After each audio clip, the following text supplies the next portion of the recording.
Initiators in Valorant are the playmakers, the ones who break defenses and set up their teammates for success. But what if I told you that you can shut them down completely? Whether you are in ranked or just looking to improve, knowing how to counter these agents will give you a serious edge. Let's break down how to outplay every single initiator in Valorant. Before we go agent by agent, you need to understand one key thing. Initiators thrive on predictability. Their abilities force you to move, clear out angles, or react in ways that their team can take advantage of.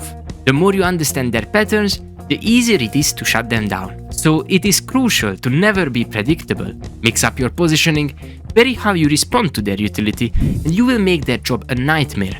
Now let's get into each one a bit more in depth. First up, Sova. This agent is all about gathering free information with his recon dart and drone. If you let him scan you, you are basically handing the enemy a crazy amount of free info. So what's the counter? When you are about to attack a certain part of the map, be ready for the dart.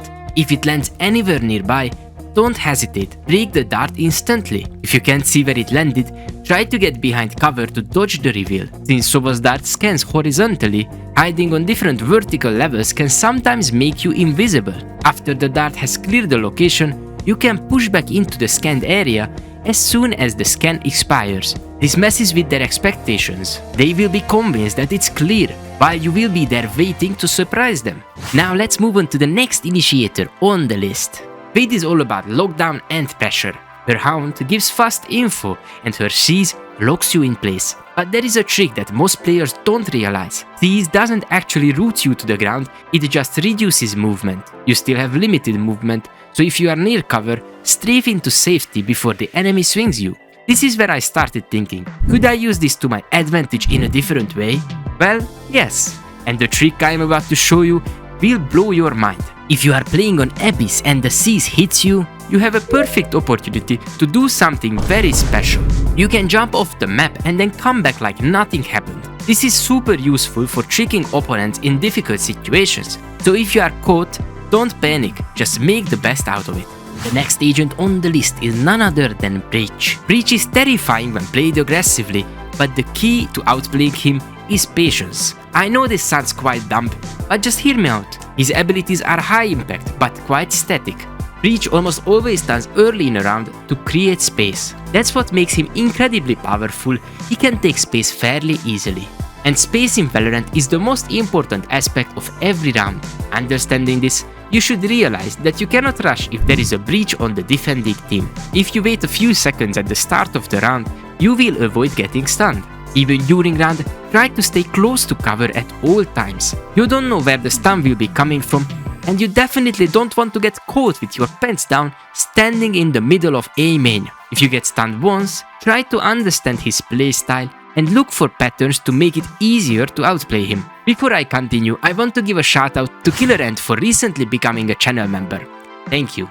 Now let's talk about the Terminator of Valorant, Tejo. Gekko is unique because he shuts down abilities entirely. Since he's one of the two agents who can silence opponents and take away their utility, we need to rethink our approach when he is in the match. If you are an ability-reliant player like Cypher or Killjoy, you need to play differently.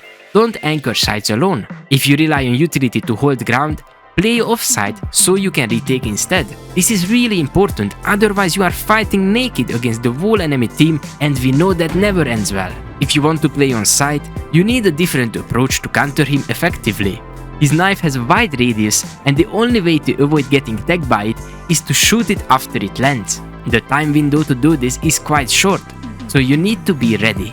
The problem is that most KO players have at least one or two lineups when attacking a site, so the knife will likely land in a spot where you can't destroy it. If this keeps happening, just stick to playing offside as a utility-heavy sentinel. The next agent we will take a deeper look at is Skye. Skye is tricky because her abilities give her both info and healing. Her most powerful ability is, without a doubt, her flash. It's a really creative part of her kit that lets her make an undeniable impact on the game. She's a jack of all trades. She can gather info, help teammates, or even take space. Her pop flashes out of smokes are truly difficult to dodge. However, if you can make her flash lose value in any way, your chances of winning increase significantly. Try to play close to cover, so even if you get fully blinded, you still have a safe spot to reset. Understanding this, your positioning should change to support the idea of avoiding the bird. Here are some spots that work incredibly well against Skye. The newest Initiator, Tejo, is up next. He's one of the most powerful agents in the game right now. His value comes from the amount of info he gathers and how easily he can capitalize on it. Setting up a duelist with just a single click of his signature ability is quite mind-blowing. The same goes for his ultimate, which can one-shot anyone standing in it. So how do you outplay him? It's actually very simple once you understand how his kit works. He excels at clearing common angles and creating safe space for his team to push into. To counter this, you need to play off angles to stay a step ahead. This way, it won't matter that he takes control of common positions, your positioning will be superb. By using off angles, you will have the advantage in fights, increasing your chances of defending the site. Finally, we have Gekko. He's a very unique and creative agent. He's a true traditional initiator since all of his abilities help his team to take space. His flash alerts you about anyone standing on site, while Mosh Pit is great for cutting off angles for a few seconds. But the most important part of his kit is Wingman. Wingman can be used defensively for planting or aggressively to stun your opponents. Most players use it to plant the spike. It is where you can be really annoying for the enemy team. If you focus on destroying Wingman before it plants, the enemy will waste valuable seconds. They will have to go back to pick up the spike again, giving your team a short window to rotate and start retaking the site. I know that 3 to 5 seconds doesn't seem like much, but believe me, it can be the key to winning a round. For example, here is what 5 seconds can mean in terms of rotation. Crazy, right? But you know what's even crazier?